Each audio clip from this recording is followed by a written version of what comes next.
Assalamualaikum warahmatullahi wabarakatuh.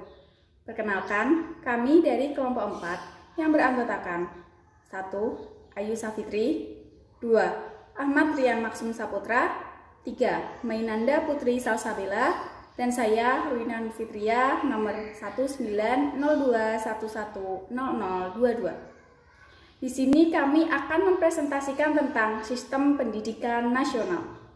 Sebelumnya, di sini saya akan mengulas kembali secara singkat apa itu pendidikan nasional. Pendidikan nasional adalah pendidikan yang berakar pada kebudayaan bangsa Indonesia dan berdasar kepada pencapaian tujuan pembangunan nasional Indonesia. Lalu, apa itu sistem pendidikan nasional? Sistem pendidikan nasional merupakan satu keseluruhan yang terpadu dari semua sistem dan kegiatan pendidikan yang saling berkaitan untuk mengusahakan tercapainya tujuan pendidikan nasional. Sistem pendidikan nasional dapat diselenggarakan oleh pihak pemerintah maupun pihak swasta yang tentu saja berada di bawah naungan Kemendikbud. Sistem pendidikan nasional disusun berdasar kepada kebudayaan bangsa Indonesia, Pancasila, dan tentu saja Undang-Undang Dasar 1945, yang mana hal tersebut sebagai bentuk kristalisasi nilai-nilai hidup bangsa Indonesia. Kelembagaan pendidikan. Berdasarkan Undang-Undang Republik Indonesia Nomor 2 Tahun 1989 tentang Sistem Pendidikan Nasional, kelembagaan pendidikan dapat dilihat dari segi jalur pendidikan dan program, serta pengelolaan pendidikan, yang mana pendidikan nasional dapat dilaksanakan melalui lembaga-lembaga, baik dalam bentuk sekolah maupun dalam bentuk kelompok belajar. Jalur pendidikan. Jalur pendidikan terbagi menjadi 3, yaitu pendidikan formal, pendidikan non-formal, dan pendidikan informal. Sesuai dengan pasal 1 ayat 11 Undang-Undang Nomor 20 Tahun 2003 tentang Sistem Pendidikan Nasional, pendidikan formal adalah jalur pendidikan yang terstruktur dan berjenjang, yang mana terdiri atas sekolah yang meliputi pendidikan dasar, pendidikan menengah, dan perguruan tinggi. Sesuai pasal 1 ayat 12 Undang-Undang Nomor 20 Tahun 2003 tentang Sistem Pendidikan Nasional, pendidikan non-formal adalah jalur pendidikan di luar pendidikan formal yang dapat dilaksanakan secara terstruktur dan berjenjang. Akan tetapi, untuk keberadaannya tidak diwajibkan dimiliki oleh masyarakat. Hanya saja akan menunjang pada soft skill yang dimiliki oleh seseorang dalam menempuh pendidikan selanjutnya. Di dalam pasal 1 ayat 13 Undang-Undang Nomor 20 Tahun 2003 tentang Sistem Pendidikan Nasional, pendidikan informal adalah jalur pendidikan keluarga dan lingkungan. Pendidikan informal dilakukan oleh keluarga dan lingkungan yang berbentuk kelompok belajar secara mandiri. Pendidikan yang dilakukan oleh keluarga adalah salah satu dasar yang akan membentuk watak, kebiasaan, dan perilaku anak di masa depan nantinya. Jenjang pendidikan. Berdasarkan Undang-Undang Nomor 20 Tahun 2003 Bab 6 Pasal 13 Ayat 1 mengenai Sistem Pendidikan Nasional dan Undang-Undang Nomor 20 Tahun 2003 Bab 1, Pasal 1, Ayat 8 yang berbunyi, jenjang pendidikan merupakan tingkat pendidikan yang dikukuhkan berdasarkan level perkembangan siswa, tujuan yang harus diraih, dan keterampilan yang dikembangkan.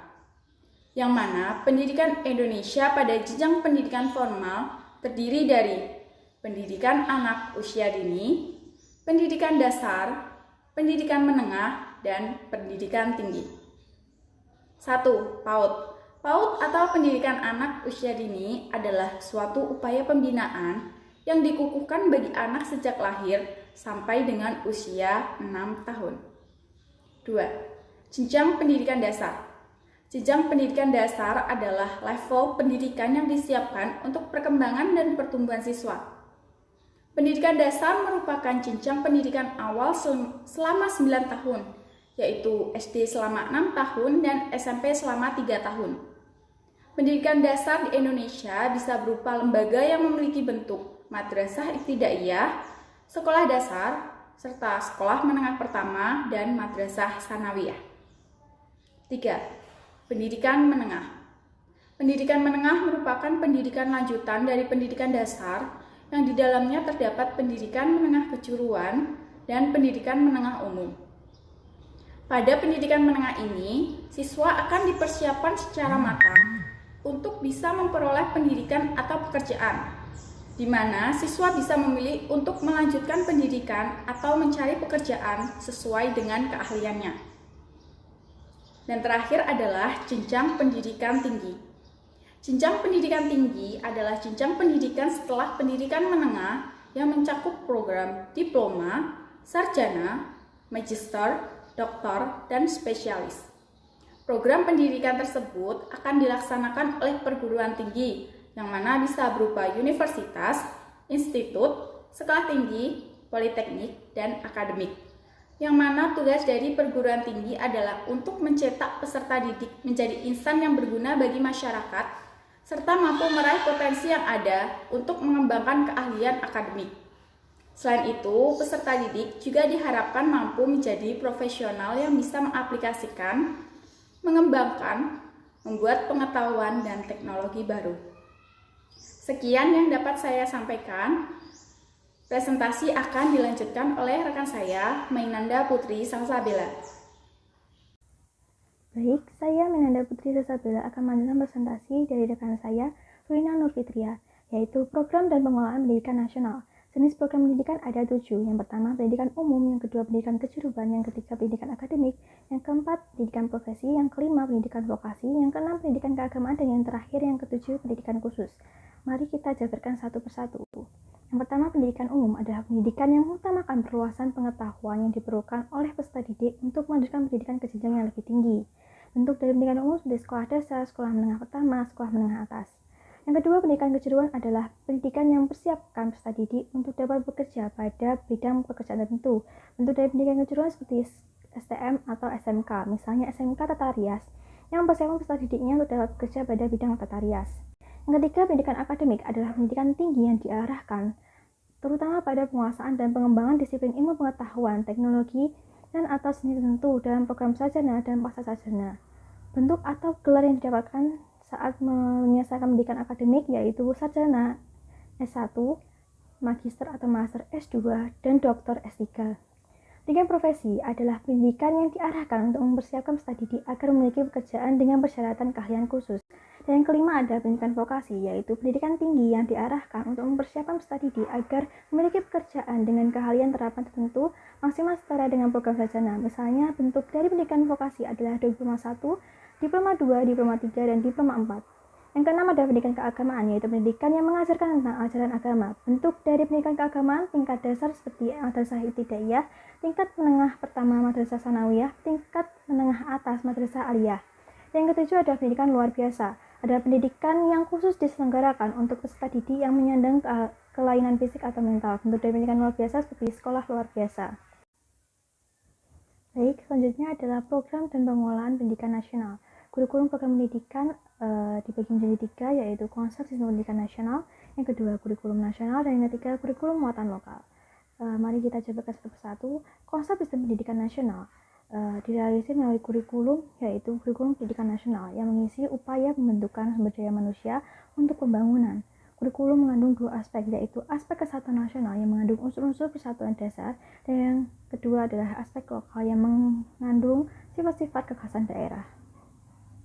Lalu, kurikulum nasional memiliki tujuan. Pendidikan nasional dinyatakan dalam Undang-Undang Republik Indonesia Nomor 2 Tahun 1989 Pasal 3, yaitu terwujudnya bangsa yang cerdas, manusia yang utuh, beriman dan bertakwa pada Tuhan, berbudi pekerti luhur, terampil dan berpengetahuan, sehat jasmani dan rohani, berkepribadian yang mantap dan mandiri, bertanggung jawab pada masyarakat dan bangsa.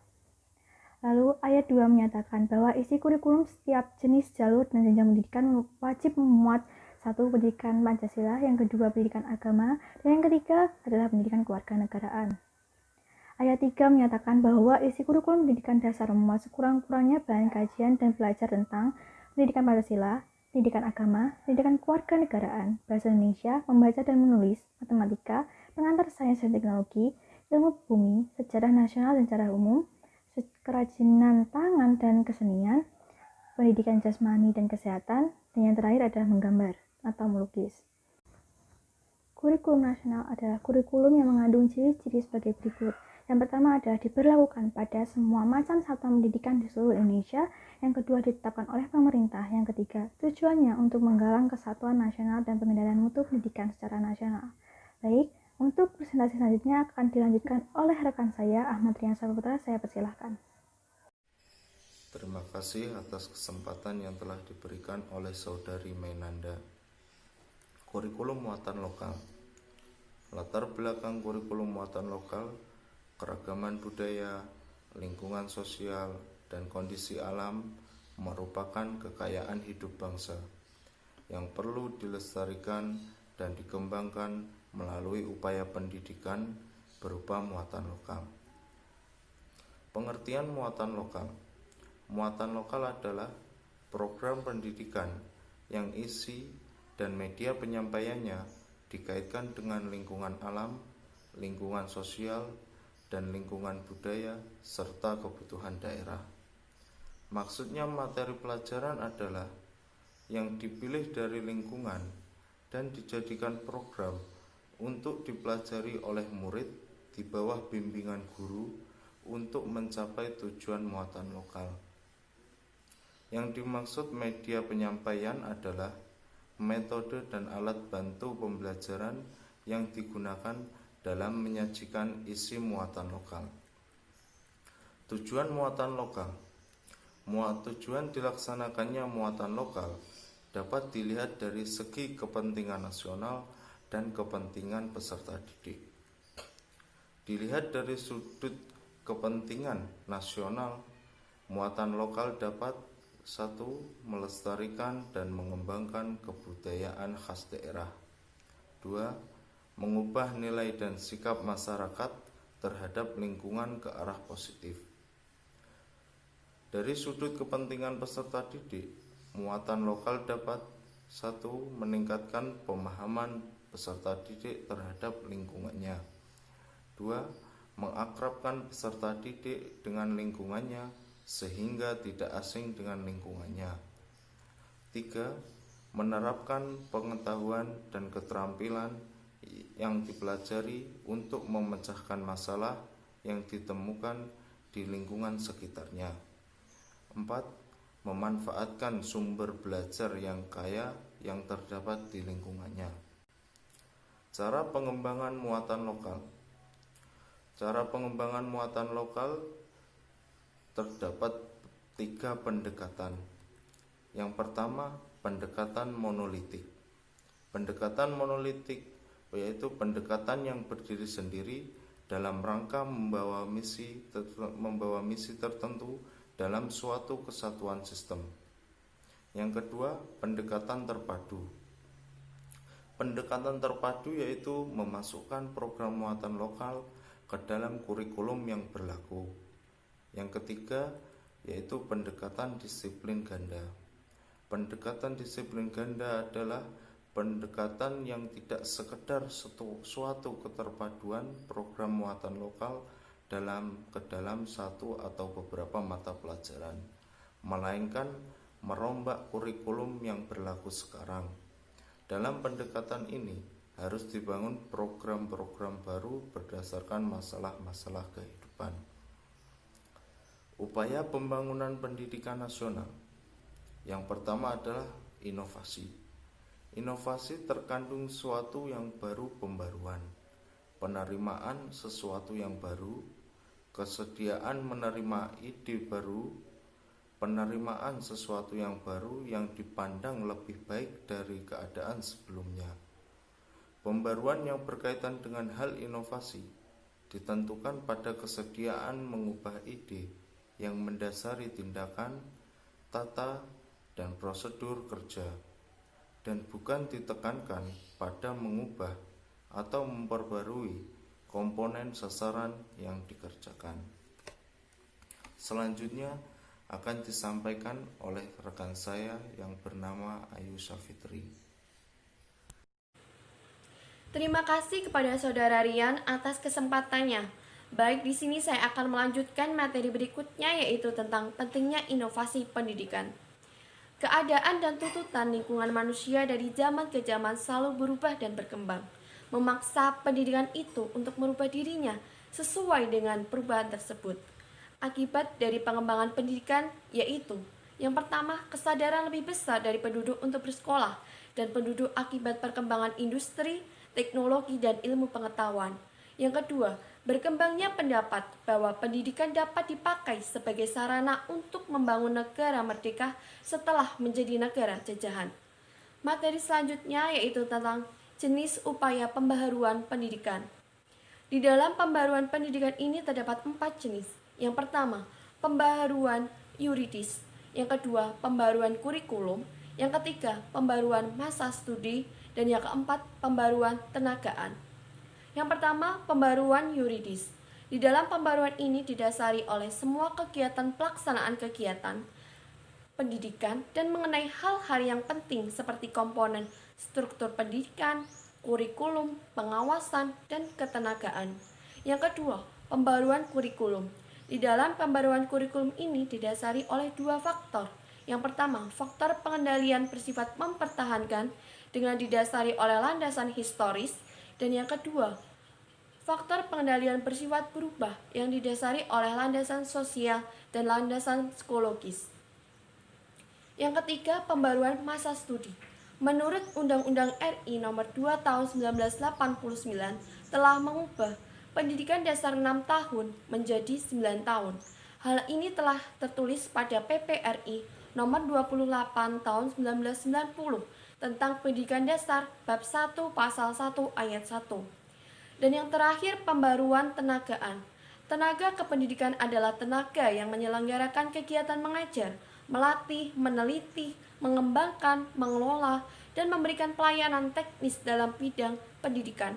Hal ini juga tertulis dalam Undang-Undang RI Nomor 2 Bab 7 Pasal 27 ayat 1.